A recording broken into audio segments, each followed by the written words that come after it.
Bonjour tout le monde, j'espère que vous allez bien. Alors, je reviens vers vous, j'ai un peu de temps et je voulais vous montrer le trait de crayon parce que je crois que c'est vraiment quelque chose qui intéresse beaucoup de personnes. Alors, première des choses, on a unifié la paupière jusqu'au sourcil et voilà, toute cette zone-là, la zone lumière en fait, comme les lunettes de soleil. Cette zone-là, elle doit être uniforme. Pourquoi? Pour faire ressortir vos yeux, votre maquillage et surtout, elle va venir fixer le maquillage que vous allez appliquer dessus. Alors l'été, lorsqu'il fait très chaud et en fonction du produit que vous allez mettre, si c'est un fond de teint très nourrissant, surtout vous le poudrez, sinon ça va glisser. Voilà, allez, c'est parti. Alors, le trait de crayon noir, parce que je crois que tout le monde aime ça. Après, on le décline, bien sûr. Moi, je vous l'ai dit, et après, chacun fait comme il veut. On n'a pas tous la même forme d'yeux. Là, je fais exprès, j'ai mis juste ici, de là à là, vous le voyez sûrement, un trait d'eyeliner qui est très fin, juste pour venir donner la profondeur. Moi, personnellement, voilà, à partir du milieu de l'œil, alors pour celles qui ne l'ont jamais fait, vous allez faire des petits points, des petits traits. Vous voyez, comme ceci. Ce qui est important, c'est qu'on ne doit pas laisser de blanc. Voilà, près, vous restez vraiment très près de votre ras des cils. Et ce qui est bien de faire, c'est de le remonter légèrement. Alors là, je l'ai fait peut-être un peu en oblique, de façon exagérée, mais c'est en fait pour vous montrer, si vous faites votre trait horizontal ici, on n'aura pas du tout le même maquillage. La prochaine fois, je vous ferai la différence, une petite vidéo rapide avec les différents traits que vous pouvez faire en fonction du résultat. Alors bien sûr, si vous le remontez, vous allez remonter les traits. Par contre, moi, je vous conseille ici, vous voyez, de remonter, de rejoindre les deux traits. Ce qui est important, c'est de choisir la texture de votre crayon. Un crayon trop sec, vous allez vous abîmer et ça ne va pas tenir. Un crayon trop gras, il risque de couler. Donc choisissez bien. L'idéal, c'est un crayon contour des yeux waterproof. Alors là, c'est le top. Généralement, les petits crayons sont vendus avec un petit estompeur. Pourquoi? Je vais vous montrer pourquoi. C'est simplement, lorsque vous ne voulez pas avoir un trait, ça va vous permettre de venir estomper et créer une ombre au-dessus et avoir quelque chose de beaucoup plus doux. Là, voilà, je vais faire exprès d'en remettre un tout petit peu.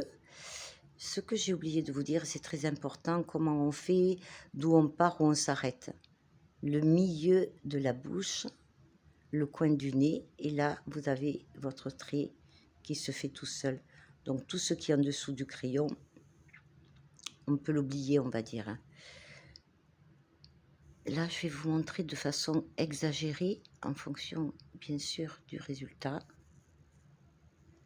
que vous pouvez obtenir. Donc, vous voyez la différence? Un trait de crayon, c'est déjà un maquillage important. Une fois que vous l'avez passé, que vous avez terminé votre trait de crayon, vous allez prendre, alors je vous montre une palette, ça c'est une palette que j'utilise de temps à autre. Voilà, je ne sais pas si vous voyez bien, on est dans des tons, on va dire plutôt chamois, des tons de brun. Donc je prends toujours la couleur la plus claire.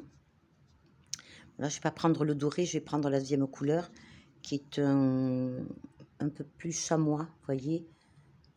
Et je vais venir toujours l'appliquer, quelle que soit la couleur de votre palette.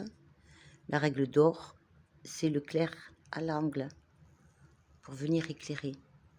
Et ensuite, je vais utiliser juste deux fards. On va dire que ici, vous voyez, je vais utiliser le fard le plus foncé. Allez, c'est parti. Alors, je fais quoi avec mon fard? Je vais venir le poser dans ce petit... Je vais vous montrer avec le crayon. Voilà, mon fard, en fait, je vais venir le poser ici, bien au-dessus voyez, vous allez le remonter, le faire revenir vers ici.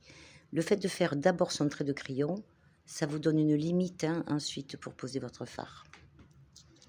Voilà, donc je vais venir le poser dessus et on peut le fondre, ce qui va nous donner un résultat beaucoup plus doux à votre trait de crayon. Vous voyez? Donc là, je vais l'accentuer pour vous montrer qu'on peut bien sûr faire plein de choses avec votre fard. Voilà, vous le remontez en petit halo. Généralement, on le remonte voilà, suffisamment. Là, je le fais grossièrement et je l'exagère un peu hein, pour vous montrer environ où vous allez le poser. Je vais reprendre un peu de clair. Il faut toujours ensuite voilà, venir fondre les deux couleurs. Et c'est ce clair. Alors, si vous trouvez que vous avez mis, un peu comme là, trop de foncé, vous ne démaquillez pas. Vous reprenez le clair et vous venez l'appliquer en dégradé. Et vous pouvez même le monter plus loin, ici, jusqu'à voilà, près de votre sourcil, pour accrocher la lumière. Donc, eh bien, ça, c'est quelque chose de basique que vous pouvez faire très facilement chez vous. Et vous partez en vacances, ben, voilà. Si vous trouvez que le fard a trop adouci le trait de crayon, hein, puisqu'il vient par-dessus, il vient le flouter, eh ben, c'est pareil, hein, vous allez, voilà, repasser, pourquoi pas, sur votre crayon.